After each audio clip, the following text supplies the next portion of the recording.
کہ کیوں مسلمانوں کا شیرازہ بکھارنے میں لگے ہو؟ کس حد تک اسلام کو نقصان پہنچاؤ گے؟ کبھی اپنے گریبان میں جھانک کے دیکھو کس حد تک۔ پہلے 3 دن کی تراویحوں کی تماش بھی نہیں، 6 دن کی تماش بھی نہیں، اب عید کے دن گلی محلوں کے اندر عید۔ اللہ اکبر۔ اور ایک بات، عید آئے گی، نماز کہاں پڑھنی؟ پورے ملک میں کہاں نماز پڑھتے ہیں؟ کچھ شہروں میں عیدگاہ ہے نہیں، لیکن پورے ملک کے جن شہروں میں عیدگاہیں ہیں وہاں مسلمانوں کیا کام شروع کر لیا؟ اب خدا کے لیے اپنی عزت اپنے ہاتھوں نہ خراب کرو۔ جو بندہ نشہ کرتا ہے نا کوئی، وہ سوچتا ہے پتہ نہیں اس میں فلاں فلاں کا کسی کا نقصان نہیں ہونا، اسی کا ہونا ہے۔ کوئی آدمی اگر کوئی منشیات کی چیز کھاتا پیتا ہو، نقصان کس کا ہے جی؟ اسی کا ہے، دوسرے کا ہے نہیں۔ جمعہ کیوں بنایا؟ عید کیوں بنائی؟ نمازوں میں باجماعت ادائیگی کے لیے کیوں کہا؟ امام کو آگے کیوں کھڑا کیا؟ تاکہ مسلمانوں تمہاری شان قائم رہے، تمہاری عظمت قائم رہے، تمہارا جاہ و جلال قائم رہے، تمہارے میں اتفاق رہے، تم میں پیار رہے، تمہاری صفیں درست رہیں، اللہ تمہاری اجتماعیت پر اپنی رحمتیں نازل کروائیں۔ یہ کیا تماش بینی شروع کر دی کہ گلی محلوں کی مسجدوں میں عید ہو رہی ہے؟ کیا محمد رسول اللہ کے دور میں گلی محلوں کی مسجدوں میں عید ہوتی تھی؟ یہ کیا نیا تماشا بنایا کہ چھوٹی چھوٹی مسجدوں میں آپ دلی بھی جائیں؟ میں حیران رہ گیا، ایک مرتبہ دیکھا چھوٹی چھوٹی مسجدوں میں عید کی نماز ہو رہی ہے۔ اللہ نے تمہیں جامع مسجد دی، اللہ نے تمہیں عیدگاہیں عطا فرمائیں، اللہ نے تمہیں اجتماعیت کا موقع دیا، اللہ نے عید کے دن ایک دوسرے سے ملنے کا موقع دیا، عید کے دن خوشیاں بانٹنے کا موقع دیا، عید کے دن ایک دوسرے کی شکلیں دیکھ کے خوش ہونے کا موقع عطا کیا۔ تم نے کیا کرنا شروع کر دیا کہ نہیں جی ہم تو اپنی 2.5 اینٹ کی مسجد میں نماز ہوگی، ثواب ملنے والا ہے نہیں۔ پتہ نہیں کہاں سے فتوے بنا کے لاتے ہو۔ کون کہتا ہے کہ مسلمانوں کی اجتماعیت کو توڑنا ثواب کا کام ہے؟ اب عید والے دن بھی اسلام کو دھکا لگانا شروع کر دیا۔ عید والے دن بھی رسول اللہ کی نعوذ باللہ مخالفت کرتے ہو۔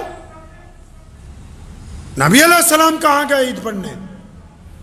پوچھو جا کے اپنے مولویوں سے، رسول اللہ عید پڑھنے کہاں گئے؟ نبی علیہ السلام نے عید کی نماز کہاں پڑھی؟ حضور نبی علیہ السلام عیدگاہ کے لیے تشریف لے کے جاتے تھے۔ ساری عیدوں پر نبی علیہ السلام ایک موقع شاید ملتا ہے کہ شاید کسی وجہ سے یا بارش کی وجہ سے یا کسی اور وجہ سے، ورنہ نبی علیہ السلام نے تمام عیدین کی نمازیں عیدگاہ میں ادا کی ہیں۔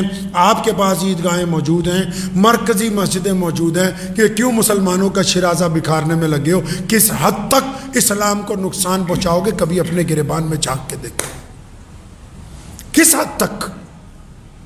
پہلے 3 دن کی تراویحوں کی تماش بھی نہیں، 6 دن کی تماش بھی نہیں، اب عید کے دن گلی محلوں کے اندر عید۔ اب عید کی نمازیں چھوٹی چھوٹی مسجدوں میں 100 200 لوگ ادا کریں۔ سن لو مسلمانوں، کوئی مفتی مولوی سرکار کے کہنے پر، کوئی بڑے سے بڑے اسلامی ملک کے بادشاہ کے کہنے پر جتنا مرضی یہ کہتا رہے کہ آؤ فلاں فلاں چھوٹی مسجدوں میں نماز ہو جائے گی، رسول اللہ کی مخالفت کر کے اسلام کو پا نہیں سکتے، رسول اللہ کی مخالفت کر کے خوشیاں نہیں پا سکتے۔ اس لیے پلٹو اپنے رب کی طرف اور اپنے رسول کی طرف اور پتہ کرو کہ ہمارے نبی علیہ السلام عید کیسے مناتے تھے۔ وہاں پڑھیے عید جا کے جہاں مسلمانوں کے بڑے اجتماع ہوتے ہیں، جہاں عیدگاہوں میں جامع مسجدوں میں نماز ہوتی ہے۔ میں اکثر پوچھا کرتا ہوں، ایک عالم میرے پاس بہار سے آئے، میں نے ان سے بھی پوچھا، یہاں بستی جودے وال میں گھر میں جمعہ کراتے، میں کہا وہاں تمہارے گاؤں میں جمعہ ہو جاتا ہے کہ نہیں؟ گاؤں میں تو نہیں ہوتا۔ میں کروا کے دیکھو کہ نہیں جی مسلمان لٹ بجائیں گے کہ تو گاؤں میں کیسے جمعہ کروا رہا ہے۔ اچھا تو وہاں دین اور ہے، یہاں دین اور ہے، وہاں نہیں ہوتا، یہاں ہو جاتا ہے۔ یاد رکھیے اپنی زندگی میں جتنی من مرضی کر لیجئے گا، جو بندے کی من مرضیاں ہوتی ہیں نا اللہ معاف کر دیتے ہیں۔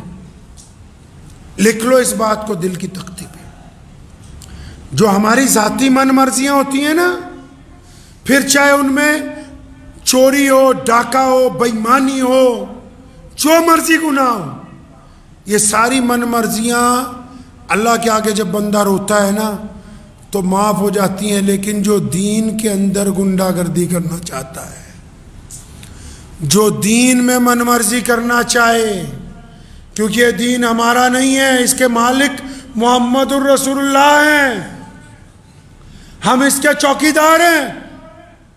چوکیدار کو تو کوئی حق نہیں کہ وہ اپنی مرضی سے کہے کہ میں جائیداد بیچ دوں یا بڑھا دوں یا کم کر دوں۔ ہم چوکیدار ہیں دین کے، مالک محمد الرسول اللہ ہیں۔ جو لوگ دین میں گنڈا گردی کرنا چاہتے ہیں وہ قیامت والے دن اللہ کے حضور سخت پکڑ کے اندر آ جائیں گے۔ اس لیے جو مرضی کر لیجئے، اسلام کے ساتھ کھلواڑ کرنے کی کوشش نہ کیجیے گا۔ کریں گے انشاءاللہ؟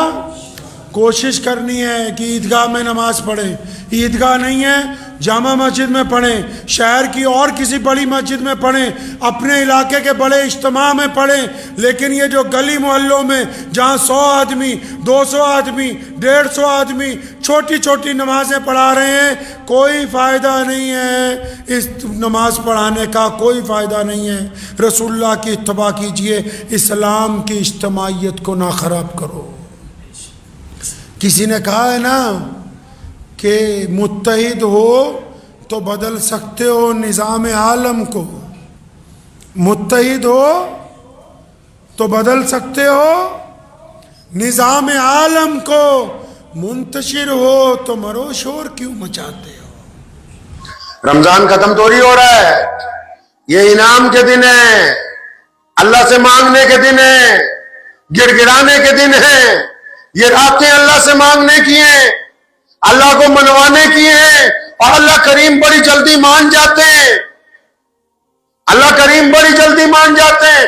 بندہ ایک دفعہ اللہ کے آگے چند آنسو بہاتا اللہ مان جاتے ہیں، ورنہ دنیا میں تو یہ ہے آپ روزانہ کسی کے آگے گڑ گڑاتے رہو تو اگر اس کا دل زیادہ دکھا ہوا یا سامنے والا زیادہ نفرت کرتا ہے یا اس کے دل میں حسد ہے یا وہ آپ کا مخالف ہے تو پھر وہ کسی قیمت پر آپ کو معاف کرنے کے لیے تیار نہیں ہے۔ لیکن اللہ کریم کا جو دربار ہے، اللہ تعالیٰ کا جو دربار ہے، بلے شاہ رحمت اللہ علیہ فرماتے ہیں کہ ایک گناہ میرے ماں پیو ویکھن دیون دیس نکالا۔ سلطان بلے شاہ رحمت اللہ علیہ فرماتے ہیں، سید تھے وہ، پنجاب کے سب سے بڑے شاعر ہیں صوفی، فرماتے ہیں ایک گناہ میرے ماں پیو ویکھن دیون دیس نکالا۔ کہتا ہے جب ماں باپ تنگ آ جاتے نا اولاد سے، بچوں سے تنگ آ جاتے ہیں، وہ کچہری جا کے کہتے ہیں بھئی ان کو بے دخلی کا نوٹس دینا ہے، تنگ آ جاتے ہیں، کیا کریں مجبور ہو جاتے ہیں، ہٹتا ہی نہیں ہے بدماشی سے، ہٹتا ہی نہیں ہے گنڈا گردی سے، چوری سے، ٹھگی سے، تنگ آ جاتا ہے، روز گھر پہ شکایتیں آ رہی ہیں، 20-25 سال کا ہو گیا، 30 سال کا ہو گیا، تو ماں باپ تنگ آ جاتے ہیں کہ ایک گناہ میرے ماں پیو ویکھن دیون دیش نکالا۔ کہتے ہیں جب ماں باپ بہت تنگ آ جاتے ہیں تو کہتے ہیں یار ہمارا اس بچے سے اب کوئی لینا دینا نہیں ہے، اگر کوئی ان سے لینا دینا کرے گا تو اپنا ذمہ دار خود ہوگا۔ اور پھر کیا فرماتے ہیں کہ ایک گناہ میرا مولا ویکھے غلطیاں بخشن والا۔ کہتا ہے دوسری طرف میرا اللہ ہے جو قرآن میں کہتا ہے ما غرک بربک الکریم، کہ میرے پیارے بندے، اے میرے گنہگار بندے، اے مجھ سے دور جانے والے بندے، اے گناہوں کی دلدل میں دھس جانے والے بندے، اے کوتاہیاں کرنے والے بندے، اے اپنے اوپر ظلم کر چکنے والے بندے، اللہ فرماتے ہیں تجھ سے تو مجھے بڑی محبت ہے، میں تجھ سے پیار کرتا ہوں، ورنہ دنیا والے تو اس سے پیار کرتے ہیں جو خوبصورت ہو، دنیا والے تو اس سے پیار کرتے ہیں جو مال والا ہو، دنیا والے اس سے پیار کرتے ہیں جس کے پاس ہوتا ہو۔ اللہ قرآن میں فرماتے ہیں یہ نہیں کہا کہ مجھے اس جگہ کہ میں ولیوں سے پیار کر رہا ہوں، میں محدثوں سے، میں شیخ الحدیثوں سے، مولویوں سے، بڑے بڑے پیروں سے نہیں، اس جگہ اللہ فرماتے ہیں ما غرک نے اپنے اوپر ظلم کیا، فرمایا کس غلط فہمی میں ہو کہ میں تمہیں معاف نہیں کروں گا؟ یہ دنیا والوں کا وتیرہ مت دیکھو جو تمہاری غلطیوں پر معاف نہیں کرتے۔ اللہ فرماتا ہے کہ مجھے تم سے محبت ہے، تم میرے دربار میں آ جاؤ، تم گھر میں مصلی بچھا کے میرے آگے سر بسجود ہو جاؤ، میں تم سے محبت کرتا ہوں، تمہیں معاف کرنے کے لیے تیار۔ لیکن اللہ سے معافی مانگنے سے پہلے اللہ کے بندوں کو بھی معاف کرنے کا سلیقہ ہمیں سیکھنا ہوگا۔ اللہ سے معافی مانگنے سے پہلے جو ہم سے معافی مانگ رہے ہیں ان کو بھی معاف کرنے کا جذبہ ہمیں اپنے دل میں رکھنا ہوگا۔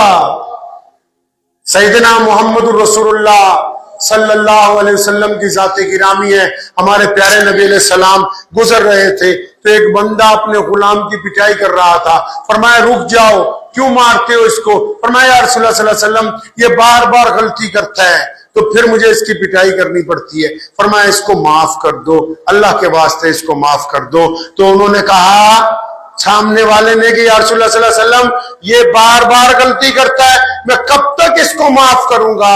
فرمایا اس وقت تک اس کو معاف کرتے رہو جب تک تم اپنے اللہ سے اپنے لیے معافی کی خواہش رکھتے ہو۔ آج کل پتا کیا ہے بازار میں؟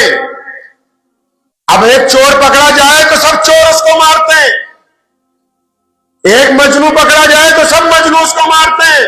یعنی آج کل مجرم وہی ہے جو پکڑا گیا، ورنہ جو مارنے والے ہیں ان کے ہاتھ میں کوئی صاف نہیں ہے، یہ کوئی پاک نہیں ہے، کوئی مقدس نہیں ہے، بس جو پکڑا گیا جی میں مجرم بن گیا، اب سارے اس کی مخالفت کر رہے ہیں۔ اللہ فرماتے ہیں کہ جس نے ظلم کیا اپنی جان کے اوپر ہم اس کو بھی موقع دینے کے لیے تیار ہے، وہ اپنے حضور اللہ کے حضور آ کے معافی مانگے تو صحیح۔ تو یاد رکھیں اس بات کو کہ رمضان کی جو 6-7 دن رہ گئے تو اطمینان سے ان راتوں کو ضائع نہیں کرنا، انشاءاللہ ضائع نہیں کرنا ان راتوں کو۔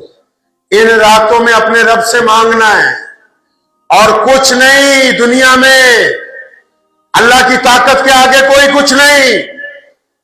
پچھلے 5 سالوں میں سپر پاور نے 2 جگہ دیکھ لیا، مسلمانوں کے آگے گھٹنے ٹیک دیے۔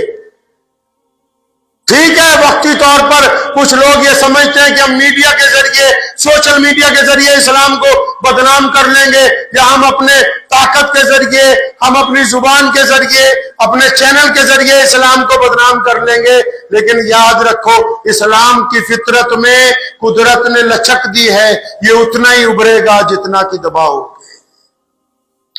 ٹھیک ہے کہ آپ وقتی طور پر آپ کو شاید ایسا لگتا ہے کہ ہم حاوی ہو گئے، آپ کو ایسا لگتا ہے وقتی طور کے اوپر کہ ہم جو ہے ظلم کے اندر بے تاج بادشاہ بن گئے، لیکن کائنات کا جو سپریم بادشاہ ہے وہ رب ہے، وہ خدا ہے، وہ اللہ ہے، جس کو ہم ہندی میں ایشور کہتے ہیں، اس کی طاقت کے آگے دنیا کی کوئی طاقت جو ہے وہ چل نہیں سکتی ہے۔ تو اس بات کو ذہن نشین کر لیجئے مسلمانوں، 7 دن باقی ہیں۔ اب موبائل پہ فتوی بازی کم کر دو۔ موبائل پہ فتوی بازی، اکثر ہمیں لوگوں کا فون آ جاتا ہے حضرت فلاں مسئلہ پوچھ رہے ہیں، ہم ان کو گزارش کرتے ہیں کہ اپنی مسجد کے امام سے پوچھو۔ سارے ملک کے امام حضرات سے بھی گزارش کر رہا ہوں، یہ میں کوئی حکم نہیں دے رہا، مشورہ دے رہا ہوں کہ جو دور دور سے آپ سے فتوی پوچھتے ہیں ان کی نیت پاک نہیں ہوتی۔ اکثر فتویٰ کون دے سکتا ہے؟ جو ظاہری طور پر بندے کو سامنے جانتا ہو، سامنے پتا ہو۔ اب کوئی بندہ کسی کا نام لے کے فتویٰ پوچھ رہا ہے تو آپ اس وقت تک اس کا جواب نہیں لکھ سکتے جب تک آپ سامنے والے سے پوچھ نہ لیں۔ اس لیے کوئی آپ سے اپنے کسی کے خلاف فتویٰ مانگنے آئے، میں اکثر یہ بات کئی مدتوں سے، کئی سالوں سے آپ کو بتاتا آ رہا ہوں کہ اگر فتوے کا شوق ہے پہلے اپنی امام مسجد کے پاس جاؤ۔ امام مسجد کے پاس کیوں نہیں جاتے فتویٰ لینے والے؟ کیوں نہیں جاتے؟